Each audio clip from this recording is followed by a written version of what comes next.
Vibe Mundial FM.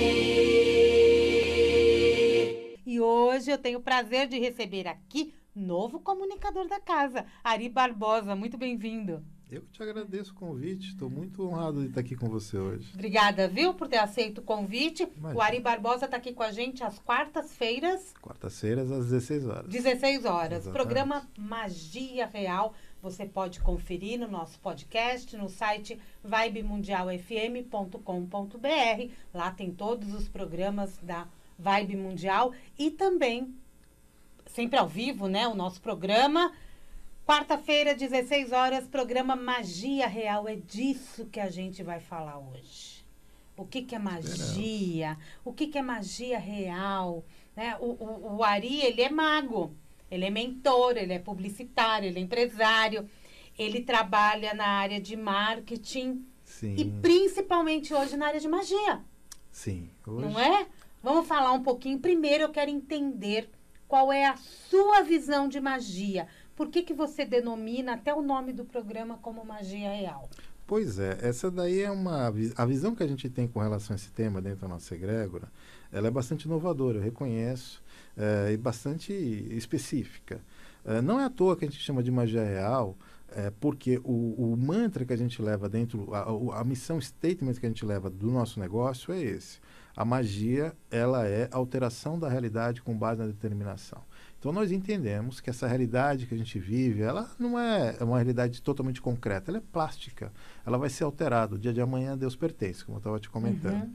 Então, é possível, sim, a gente pegar essa realidade desinteressante que a gente vive e tentar modificar isso para um horizonte de possibilidades mais aderente com o que a gente entenda que seja interessante para a nossa vida. Esse interessante e desinteressante, eu coloco dessa maneira, porque a gente não gosta muito de utilizar termos como bem, mal, certo, errado, até porque o que pode ser errado para você é certo para mim, e depende muito da sociedade, dos locais. Agora, o que é inequívoco na vida das pessoas é, isso daqui é desinteressante para mim. O que é uma coisa desinteressante? Não ter saúde é uma coisa desinteressante. Você não ter problemas de relacionamento, você está aí com seus problemas financeiros, você está com todos os problemas que a gente tem no dia a dia. Isso é uma realidade desinteressante das pessoas. Ora, é possível alterar isso para uma realidade interessante? Sem dúvida. Há várias maneiras de fazer isso. Eu sou o primeiro a dizer para as pessoas que o que vai, com certeza, fazer é sua perseverança. Se você não se dedicar, se você não se colocar, se você não botar sua energia no que você quer, nada vai fazer acontecer. Agora, mesmo a maioria das pessoas percebe isso, que ela faz um esforço razoável, se capacita, se desenvolve, faz toda a lição de casa dela, mas parece que tem sempre alguma última coisa que faz com que a coisa não fique interessante, não mude aquela realidade para ela. E é aí, em geral, que entra a magia em todos os seus sabores. Desde um pensamento positivo muito mais forte, que a maioria das pessoas deveria ter, mas não tem, até alguns outros procedimentos mais estruturados. A religiosidade das pessoas tem trazido muitas técnicas com relação a isso. Nós temos acompanhado com bastante interesse e incentivamos, inclusive, as pessoas que trazem um viés espiritual para isso também. O que nós trazemos são aspectos de teurgia e de taumaturgia mais eficientes, mais procedurados para alterar essa realidade. É por isso, aliás, que ela se chama magia real. Ela não tem a ver com nobreza da magia, alguma coisa assim, uma realeza da magia, não é isso não. É porque ela é uma magia que efetivamente procura trabalhar na maior essência que a gente tem desse termo, que é alterar a realidade. Ninguém tem que ficar refém de uma realidade desinteressante. Nós olhamos com muito maus olhos a percepção de algumas pessoas que acreditam que têm uma vida já pré-determinada e a minha vida é ruim, é assim mesmo. Olha, não é não. Ninguém merece isso. Todos nós somos centelhas divinas e temos um direito transcendente de ter uma realidade, uma experiência de existência aderente ao que a gente acha que seja bom, que seja belo e verdadeiro na nossa vida. A ativação desses mistérios que nós fazemos é nesse sentido e esses exemplos que eu te dei é porque isso é a realidade das pessoas, né? Tá para chegar o dia que uma pessoa vai me procurar e vai falar assim, Ari, isso aqui que é? Eu gostaria muito que você fizesse uma magia para que eu tenha uma visão mais transcendente do... Não. As pessoas têm... É muito ali, né? E é isso. E eu reforço essa postura porque a gente tem visto muita gente que por não conseguir se resolver os seus problemas imediatos, os seus desafios mais emergenciais, deposita toda a sua energia na vida alheia, como eu chamo. Esse depositar na vida alheia, muitas vezes ele é benemérito. Quer ver como é que isso acontece? Às vezes com caridade. Eu vou estar fazendo para o outro, fazendo para o próximo. Perfeito, nada contra. Mas a gente tem percebido que tem muita gente dando o que não tem. Ou seja, ele dá uma energia que ele não tem, ele entra em campos alheios que ele não poderia estar, ele se esforça no outro porque é difícil, ele não quer mais se frustrar com ele mesmo. No Porque fundo quando é eu isso. estou falando de magia, eu estou falando de um campo energético. Inclusive. E se eu não tenho isso muito bem trabalhado em mim... Como é que você vai dar? Essa é a questão. Esse é o ponto. E aí o que acaba acontecendo? As pessoas vão se desidratar energeticamente ainda mais, e quando elas vão perceber, aquela pessoa que elas estavam ajudando que está num poço, agora tem dois. Por quê? Porque ela foi dar o que não tinha, porque ela não se capacitava. E principalmente porque a maioria das pessoas acredita que o fato dela estar fazendo algo bom, algo belo, algo verdadeiro, ela vai ter o respaldo do que a gente chama do transcendental, do espiritual, de Deus, das suas divindades, ou seja, Deus está vendo, vai ajudar. Não é bem isso que a gente tem visto, não. O que a gente tem visto é que as pessoas, de forma desatinada, acabam entrando em campos alheios que, enfim, não deveria estar ali, ou ela não poderia dar esse esforço. E muito pelo contrário, ela precisava se resolver. Você sabe quando a gente está no avião e a regra lá é, se tiver turbulência, cai a máscara, você coloca primeiro em você e depois na criança, e depois no idoso. É por causa disso, porque se você não estiver bem, você não vai conseguir fazer nada disso. Eu me protejo para poder proteger o outro. Pois é. E o que a gente tem visto é uma série de pessoas que têm se dedicado de forma muito honesta, tá? De forma muito honrosa até, na espiritualidade, no campo da caridade, no campo da ajuda aos outros. Que bom, que bacana. Mas as pessoas ainda estão no estado de frustração muito grande no seu viver e tentam, inclusive, acomodar emocionalmente isso, tentando se doar ao outro e tudo mais. Olha, não sou eu que vou dizer aqui que as pessoas não devam ajudar o outro, muito pelo contrário.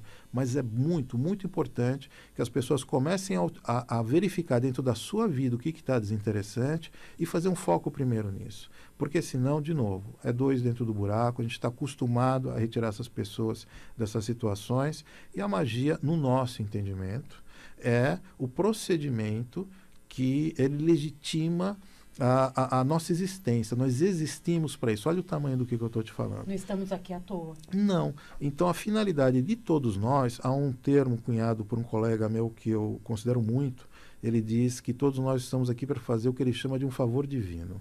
Ele entende que todos nós somos centelhas e que essa realidade é destrambelhada por N motivos, ao contrário que todo mundo acha que o mundo é perfeito, na opinião dele não, e na minha com certeza ainda mais. Nós entendemos que não, essa realidade ela é cheia de equívocos e cada um de nós está aqui para dar o seu quinhão de ajuda com isso. E como é que você vai ajudar com isso? A gente tem algumas visões pessoais disso, com o nosso trabalho, com o nosso suor, com a nossa dedicação, com a nossa ajuda. Tá, mas essa realidade precisa ser modificada, ela precisa ser alterada. Então, da mesma maneira que um pintor pinta um quadro e volta para a criação e fala assim, tá vendo como fica mais bonito? Um jardineiro faz isso com um jardim, alguém que transfere um pouco mais de decência e dignidade na vida, é isso que nós temos que fazer. E a primeira dignidade que nós temos que trazer é com a nossa própria vida. É com o nosso próprio existir. Quem não dignifica a sua própria vida terá dificuldade de fazer isso com os outros. Então, para que as pessoas... sim, qual que é o problema disso tudo?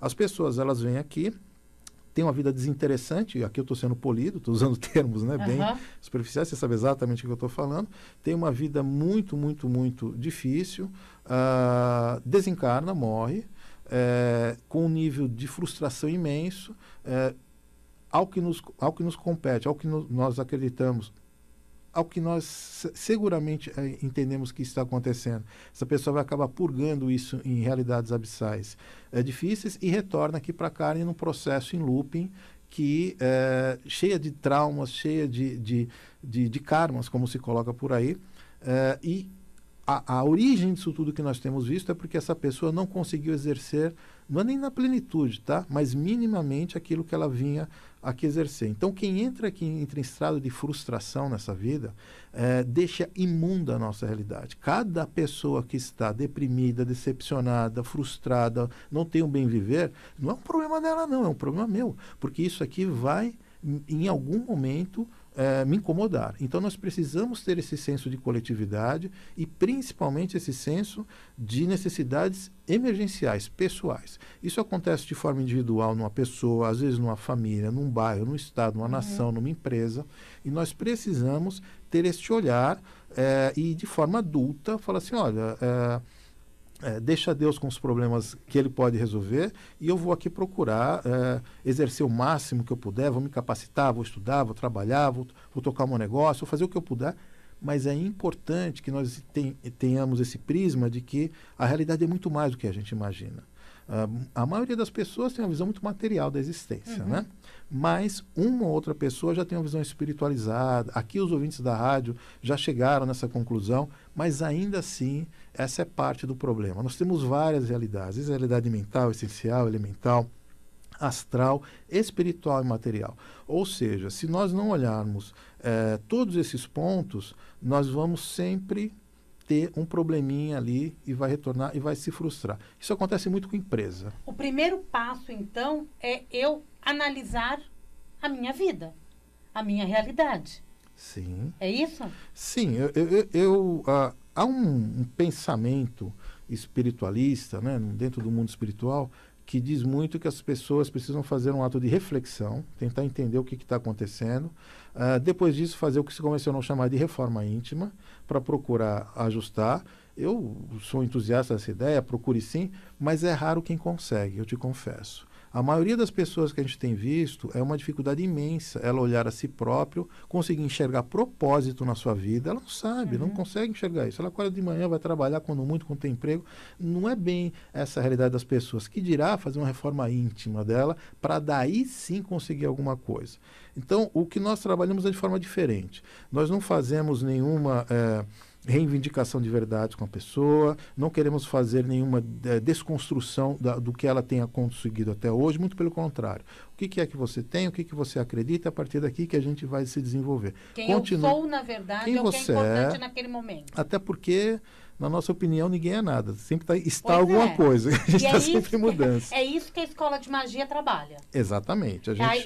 O que é a egrégora de magia? Faz parte dessa escola? Faz parte. A escola, ela é basicamente o braço de capacitação, treinamento, ensino, tudo que de capacitação fica dentro da escola. A egrégora, como o próprio nome diz, ela já é uma união de pessoas que procura, através das práticas da magia, implementar isso das mais diversas formas. Desde a parte de tratamento, atendimento empresarial, a parte de consultoria, e o que a gente tem feito de um tempo para cá, que são atendimentos coletivos com determinados projetos de uma pessoa ou outra que queira alterar com aquilo. A egrégora, ela é a concretude da parte da escola. Então você aprende, você se capacita, você pode fazer isso com você mesmo, ou você pode estar junto com outras pessoas que comungam dessas opiniões de magia, como a gente entende e trabalha. E falar de magia é espetacular, né?